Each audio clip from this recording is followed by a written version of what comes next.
Okay, so we are back and we are looking at thin-walled sections. And with thin-walled sections, we need to remember that we do have a different shear stress and angle of rotation equation.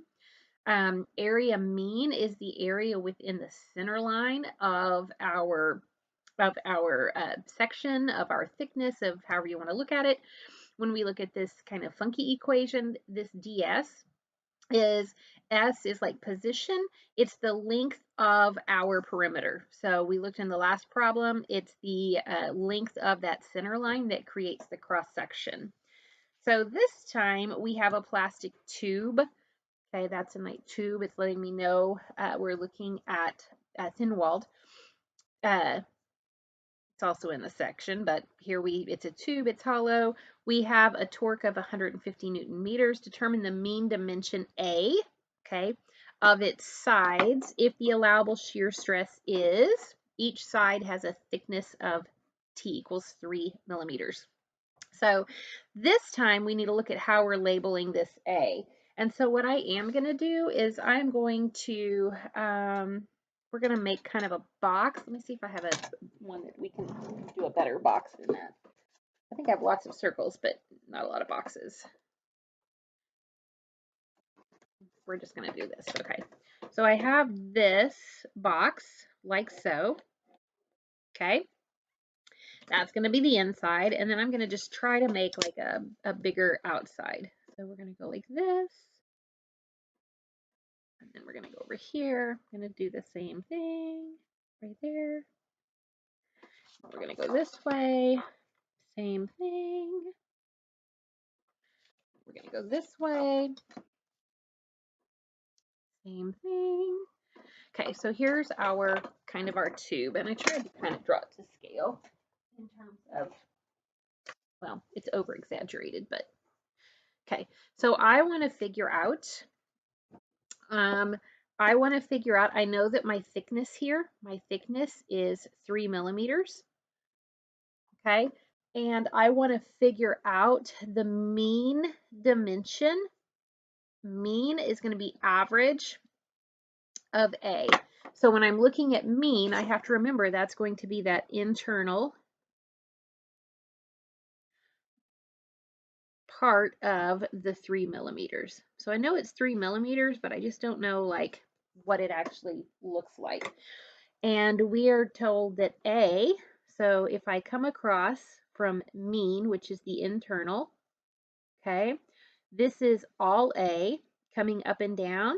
This is all A. So I can now look at this little triangle and I have A over 2 and A over 2. So if I look at my internal area mean of my cross section, then I can look at this triangle if I wanted to. And I have 4 such triangles to calculate this internal area.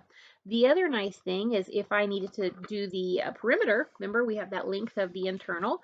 Well, if I have a triangle and I know one side and I know one side, I know that using Pythagorean's theorem, I could actually find the length of this side. Okay, so the length of that side is going to be A over 2 squared plus A over 2 squared. So I could get this length, and guess how many lengths I have? 4. Okay. So I want to determine the mean dimension side A if my allowable stress is, and we have a thickness of 3 millimeters. Here's my equation. So our shear stress equals T divided by 2 TAM. Okay, and I'm trying to find A, which is my area. So I'm going to rewrite this that my area mean equals T divided by 2T allowable stress. Okay, and what does my area come from? Well, it's going to be, if I look at this, what is the area of a triangle? What is the area of a triangle? And actually, it's more of a triangle, but if I look at this triangle, then the area of a triangle is 1/2. Find this blue pen. 1/2 base times height. So I'm going to look at this nice little triangle right here where I have everything labeled. I have a height of A over 2, and I have a length here at the bottom of A. So I have 1/2 base A times height, A over 2, area mean equals, that's going to be half of it. So 2 times, because we have 2 of these triangles, 2 times 1/2 base A times height, A over 2. And then again, I have 2 such triangles. So that goes away and I get A squared over 2.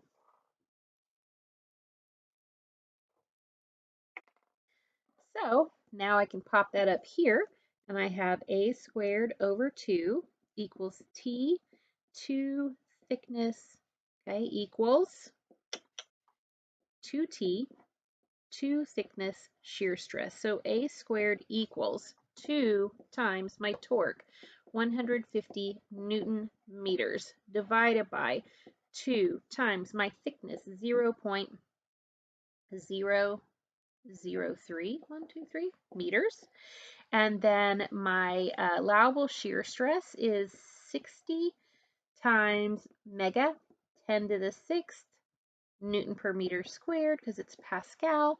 Everything is in appropriate units. So now we can just do our fancy math. 2 enter 150 times 2 divided by 0.003 divided by 60 e to the 6th divided by, and I get this number, and then we're going to square root it. 2.88675 times 10 to the negative 2, that's in meters, so 1,000 times. And I get A equals 28.9 millimeters. And then that will be what I need for how they've defined A. If I want to find the angle of twist, again, the angle of twist, if I know A over 2 and A over 2, or, I know all of 1/2 base times height, it doesn't matter. We've got triangles, so we can determine these outside edges. And then we could go back and figure out our angle of twist because we know the torque. If we knew the length of the segment, we have already calculated our area mean because we have our new A, and ds would just be this length as we go around.